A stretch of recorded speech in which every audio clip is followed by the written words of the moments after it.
पक्ष और विपक्ष की लड़ाई का एक high voltage drama Delhi Indira Gandhi international airport पर देखने को मिला। मसला यह था कि एक प्रतिनिधिमंडल कांग्रेस का रायपुर कांग्रेस अधिवेशन में शामिल होने जा रहा था। उसमें पवन खेड़ा भी थे। पवन खेड़ा जिन पर आप सब जानते होंगे, अभी बहुत ये मामला प्रसिद्ध हुआ कि उन्होंने नरेंद्र मोदी पर एक बहुत ही विवादित टिप्पणी कर दी थी, जिसमें उन्होंने उनके पिता से रिलेटेड वो मामला था। उसको लेकर दिल्ली पुलिस पवन खेड़ा को गिरफ्तार करने पहुंच गई और जब पवन खेड़ा को गिरफ्तार करने पहुंची तो पूरी प्रतिनिधिमंडल जो कांग्रेस की थी, आप देख सकते हैं किस तरह से प्रदर्शन हो रहा है। सब के सब जिसमें बड़े बड़े नेता हैं, जिसमें रणदीप सुरजेवाला हैं, सुप्रिया श्रीनाथ हैं, इमरान प्रतापगढ़ी हैं, ये सब के सब इंडिगो के जो प्लेन थी उसके पास बैठ गए और फ्लाइट को नहीं जाने दे रहे हैं। वो जमकर धरने में बैठ गए हैं। ये फिलहाल चल रहा है पक्ष और विपक्ष की लड़ाई है।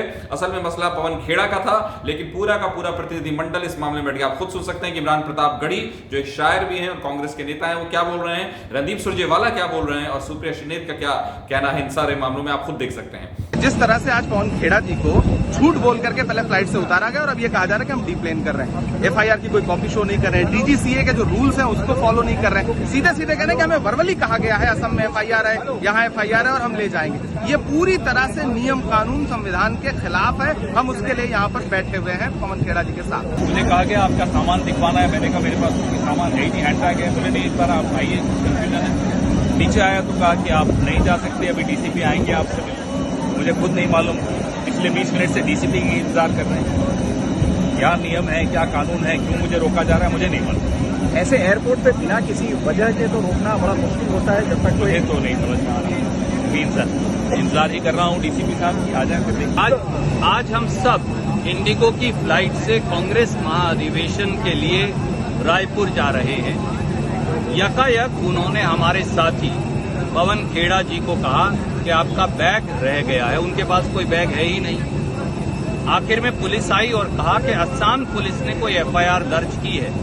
तो हमने कहा कि आप गिरफ्तार कर लीजिए, प्रोडक्शन वारंट मजिस्ट्रेट का दीजिए या गिरफ्तारी का लिखित ऑर्डर दीजिए। न वो एफआईआर देते, न मजिस्ट्रेट का प्रोडक्शन वारंट उनके पास है, न उनके पास कोई गिरफ्तारी का ऑर्डर है। ये बिल्कुल सरासर गैर कानूनी है। दिल्ली पुलिस और असम पुलिस उन्होंने हमारे जहाज को रोक रखा है जबरदस्ती। हमारे प्लेन को जाने नहीं दे रहे, हमें महाअधिवेशन में जाने नहीं दे रहे। न वो प्रोडक्शन वारंट प्रोड्यूस कर रहे हैं, न गिरफ्तारी का ऑर्डर दे रहे हैं। कहते हैं कि सब कुछ मुजबानी है, हेमंतो बिस्वा शर्मा ने दिया है। हेमंतो बिस्वा शर्मा कोई भगवान है जो मुजबानी ऑर्डर पास कर देगा? प्रोडक्शन वारंट दीजिए, अरेस्ट ऑर्डर दे दीजिए। हमने कहा प्रोडक्शन वारंट भी नहीं है, कोई बात नहीं, आप लिखकर दीजिए असम पुलिस पवन खेड़ा को गिरफ्तार करना चाहती है, ले जाइए, हम कानून की अनुपालना करेंगे। आप पूरे प्लेन को आपने जबरदस्ती रोक रखा है, आप पवन खेड़ा को रोके हुए हैं। इससे ज्यादा गैर कानूनी की बात देश की राजधानी में अंतर्राष्ट्रीय हवाई आप देख रहे हैं कि कैसे इस बस में पवन खेड़ा जी को और रणदीप सिंह सुरजेवाला जी उनके साथ जा रहे हैं। इन लोगों को असम की पुलिस लेकर जा रही है। ये वही असम की पुलिस है जब निहत्थों पर वार होता है तो चुप रहती है। मैं पूछना चाहती हूँ, इन्होंने कौन सा ऐसा जुर्म किया है कि इनको यहाँ पर डिटेन किया जा रहा है और असम की पुलिस हरकत में आ रही है? ये तानाशाही नहीं तो और क्या है? ये बात करते हैं अभिव्यक्ति की आजादी की। ये आपकी अभिव्यक्ति की आजादी की असलियत है। और अगर आपको एक्शन लेना ही है अब शब्दों पर, तो खूनी पंजा पर, कांग्रेस की विधवा पर, जर्सी गाय पर, 50 करोड़ की गर्लफ्रेंड पर रेनकोट पहनकर नहाते हैं हमारे प्रधानमंत्री को कहने पर पहले नरेंद्र मोदी जी को गिरफ्तार करिए और फिर किसी के खिलाफ एक्शन लीजिएगा। निजी आक्षेप आप लगाते हैं, नेहरू का सरनेम क्यों नहीं यूज करते जैसी ओछी बात भारतीय संस्कृति के खिलाफ आप बोलते हैं और हमारे नेताओं को यहाँ से अरेस्ट करके ले जा रहे हैं। एक स्लिप ऑफ टंग हुआ, उन्होंने अपने आप को करेक्ट किया। आपने तो पूरे होशो हवास में इतनी भद्दी और गंदी बातें कही हैं कि आप मुंह छिपाने लायक नहीं है। मसला उस वक्त हो गया, जबरदस्त हो गया, बिल्कुल ऐसा ड्रामा हो गया जिसको संभालना मुश्किल हो गया और पक्ष और विपक्ष की लड़ाई एकदम खुलकर सामने आ गई है। तो ये फिलहाल ये मसला चल रहा है। आप इस पर देख सकते हैं कि कांग्रेस और बीजेपी के बीच बिल्कुल तनातनी का माहौल है। प्रतिनिधिमंडल जिसका रायपुर में अधिवेशन था उसको जाने नहीं दिया गया।